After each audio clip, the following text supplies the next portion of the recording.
School में गर्मी की छुट्टियां हो गई थीं। अनेक और रिंकी घर के बाहर खेल रहे थे। तभी उनकी मम्मी आई और बोली, अनेक और रिंकी, चलो तैयार हो जाओ, आज हमें नानी के घर चलना है।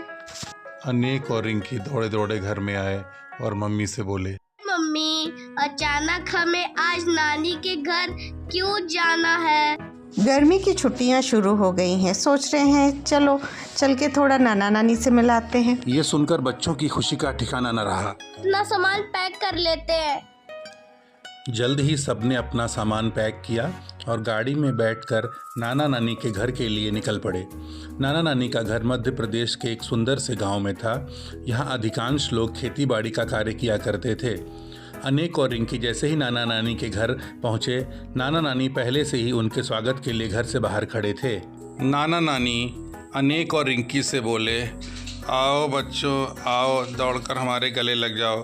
अनेक और रिंकी दौड़कर नाना नानी के गले लग गए।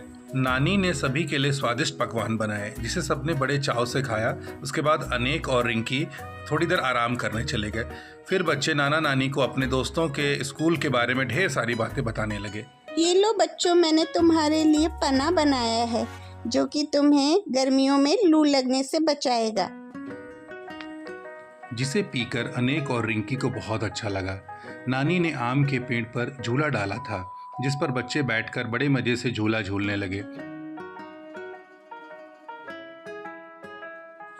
दूसरे दिन वो नाना के साथ गांव घूमने गए। पूरे दिन गांव घूमने के बाद शाम को वो घर लौट कर आए। तब तक नानी ने रात का खाना तैयार कर दिया था। आज मैं नानी के हाथ से ही खाना खाऊंगा। मैं भी नानी के हाथ से खाऊंगी। ये सुनकर नानी जोर से हंसने लगी। ठीक है, मैं आज दोनों को अपने ही हाथ से खाना खिलाऊंगी। नानी ने बड़े प्यार से दोनों बच्चों को अपने हाथ से खाना खिलाया। खाने के बाद सब सोने की तैयारी करने लगे, पर गर्मी से सबका हाल बेहाल हो गया था। नानी, घर में तो बहुत गर्मी है। आपके घर में तो एसी भी नहीं है, कूलर भी नहीं है। हम तो गर्मी के कारण रात भर सो ही नहीं पाएंगे। यह सुनकर सब लोग जोर जोर से हंसने लगे। आप सब हंस क्यों रहे हैं?